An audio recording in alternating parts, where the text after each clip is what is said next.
Hi, sixth graders. Happy November, and this is our second book talk together from the library. The first thing I want to talk about this morning is how you can get a book from the library, and some of this is review. The first step, of course, is something you have been doing since the beginning of the school year, and that is just a reminder about placing books on hold using Destiny Discover. I'm showing you here a screenshot of our homepage, and just a reminder that this is a really easy way to get a book from the library, and it's easy to do whether you're here at school or you are at home on one of your distance learning days. Just remember, you go to this Destiny Discover Library Catalog button on the homepage, and then when asked to log in, you use your student ID and CoLab password. From there, you'll wait till you get a Schoology message, usually from Mrs. Kump, to let you know that the books are ready. Another way that you can get a book from the library, and this is a fairly recent addition, is stopping down during class or advisory or activity time for a quick browse and checkout.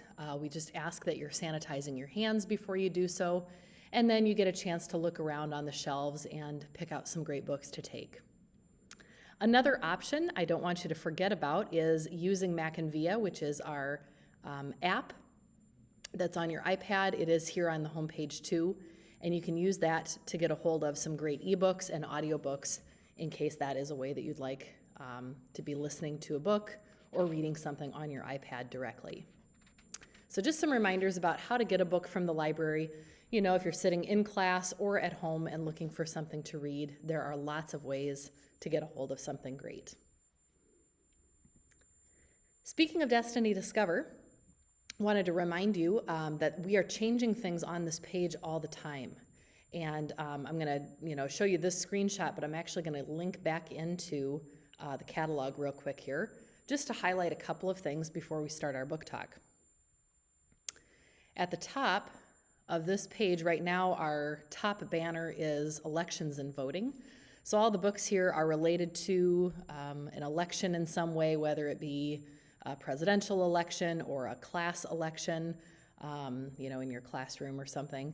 It might be nonfiction or fiction, but there's lots of different books here on this banner, and I can, of course, use my arrow over here to scroll through and look.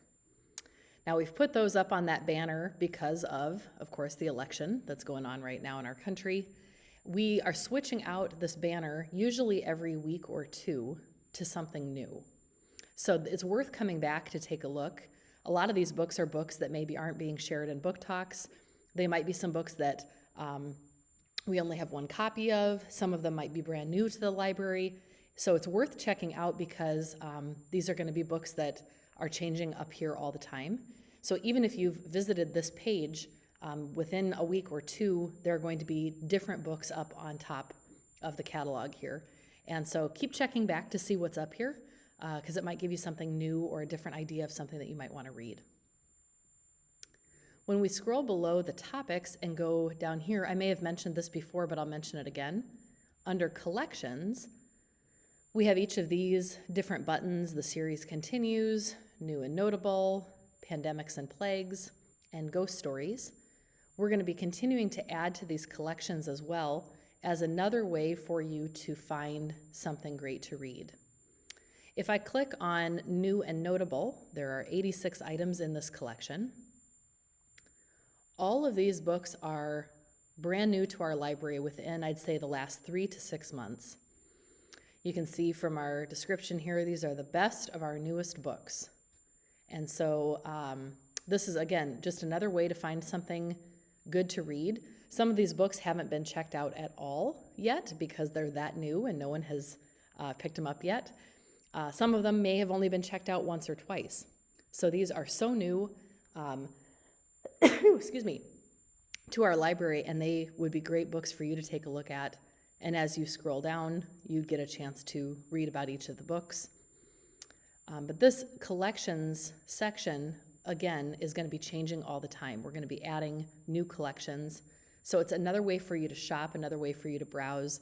If you think about going into like a bookstore or something like that and those displays that they'd have, this is sort of like an online display. So these would be that new book collection Take some time to do that. If you get on here and think to yourself, I don't even know what I'm looking for, this would be a way to do some shopping and some browsing for a new book to read. So just wanted to highlight those two things before we get into the great books that I'm going to share with you this morning. Stolen Children by Peg Carrot in our adventure section is always a favorite. She's a great adventure writer. She knows how to write suspenseful books. Those of you that like those movies or TV shows where your heart is pounding and it's suspenseful, this is the kind of book for you. It's a nice short read as well. Amy has learned quite a bit about being a babysitter, and she's very good at it. She's babysitting Kendra one night when two men come in and kidnap Kendra, and they take Amy along with them. They bring Kendra and Amy to a remote cabin in the woods. And even though Amy's learned a lot about babysitting, she does not know what to do in this kind of situation. Of course, no one would. The men videotape Amy and Kendra as a way to send a ransom video, I guess I should say, to Kendra's parents. Kendra's parents have a great deal of money. They send this video to say, we've got your daughter and we've got the babysitter, and in order for you to get them back alive, you need to send us, however much money it is. Amy has to use her wits and her smarts, and so does Kendra, to get them out of there alive. And this whole book is about how they manage to try and do that. Do they manage to get themselves out of this terrible situation? They really have to be crafty and clever in trying to get away from these kidnappers who are quite smart about the way that they've gone about this. And it's very suspenseful. One of those books where each chapter kind of leads you to another moment of wondering what's going to happen next. The book is Stolen Children by Peg Carrot. This is the same author as the book Abduction, another kidnapping story. So if you've read this one already, you could try that book as well.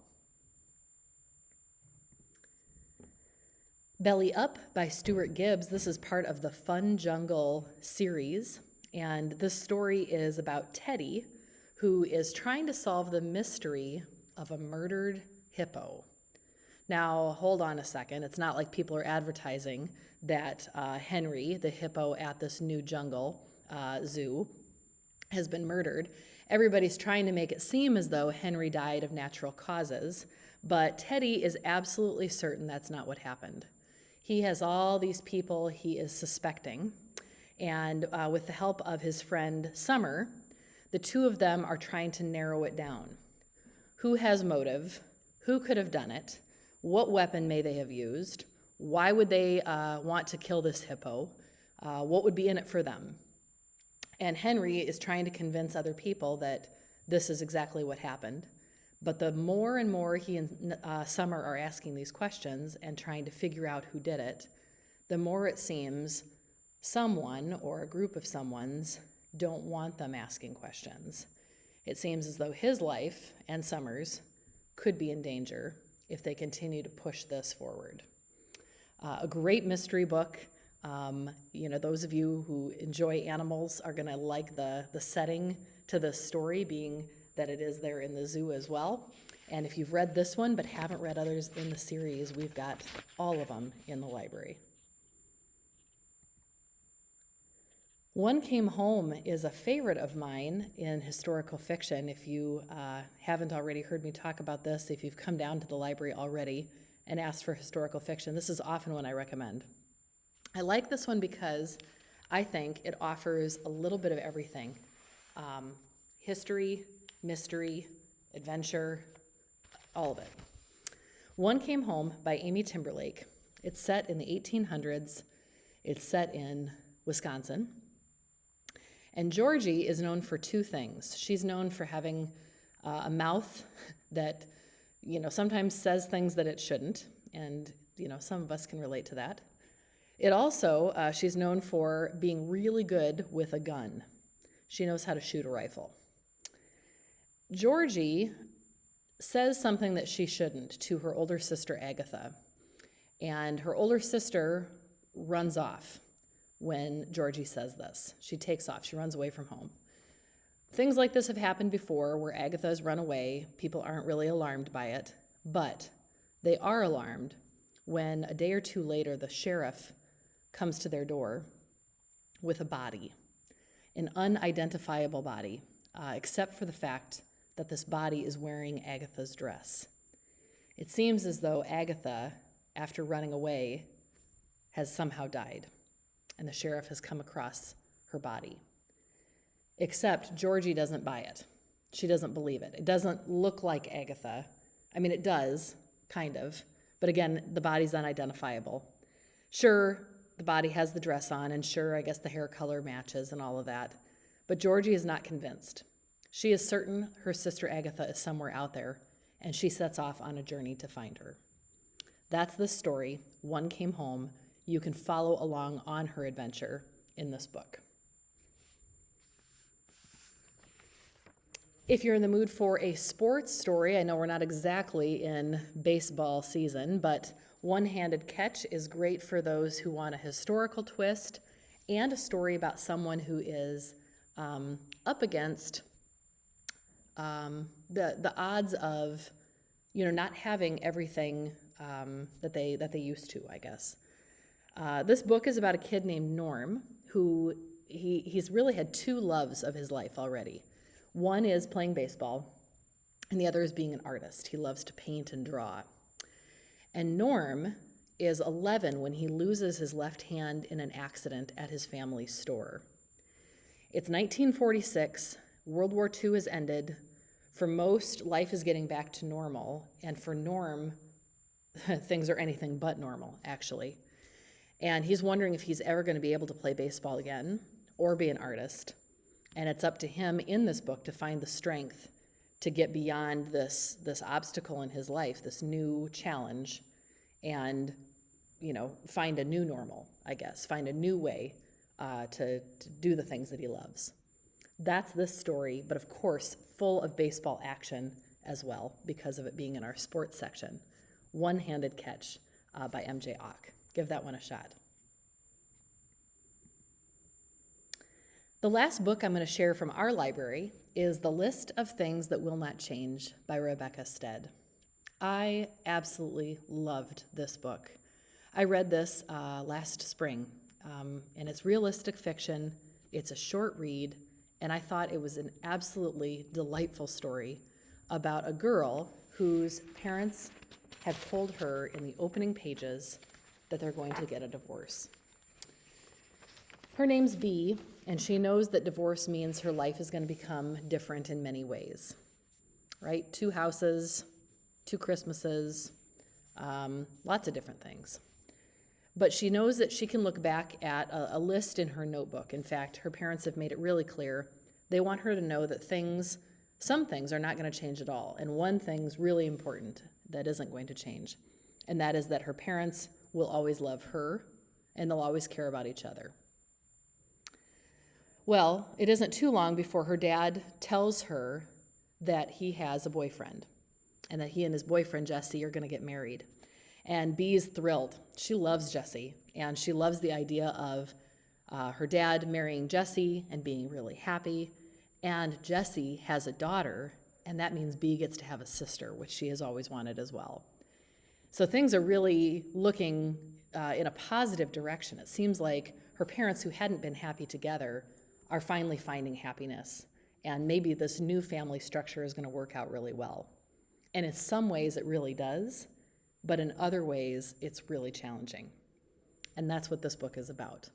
I absolutely loved it, and I highly recommend it. The List of Things That Will Not Change by Rebecca Stead.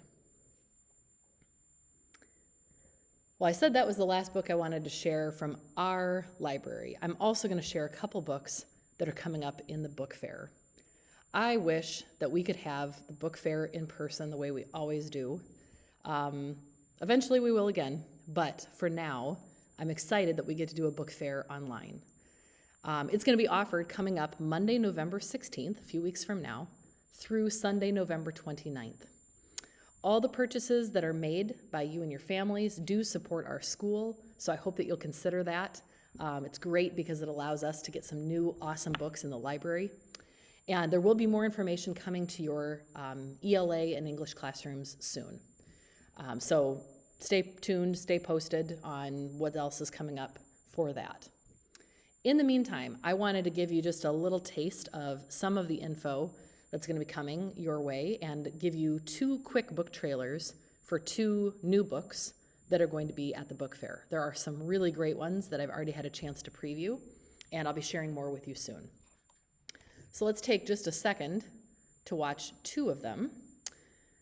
One of them, if you did any Netflix watching over the spring and summer, you may have already seen this, but of course, the graphic novel. We're the Babysitters Club. Call us if you need us. Bye. Oh my God. Good afternoon, Babysitters Club. You're learning about yourselves and the way you want to be in the world. I started the Babysitters Club to take care of kids. But we were more than a club. We were best friends.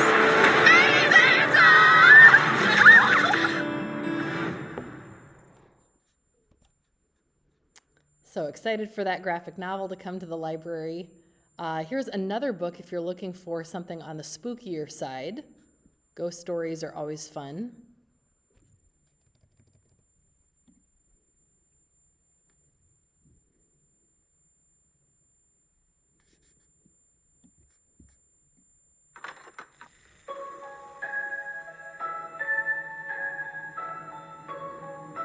I've always had a strange fascination with dolls. For as long as I can remember, they've been my favorite toys. Dolls always seemed like my friends, better than real people. The best part is, when I play with my dolls play back.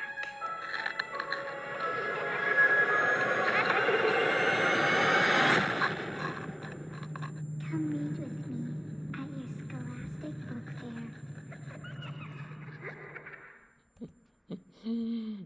Fair. So creepy. All right, so I hope that just seeing those couple of trailers gives you a little taste of what's coming up at the book fair. I'll be sending out some more information soon. If you have any questions about any of the books I shared today, if you have questions about putting books on hold, browsing in the library, or questions about the book fair, be sure to stop down and see me or message me on Schoology. And in the meantime, like always, happy reading.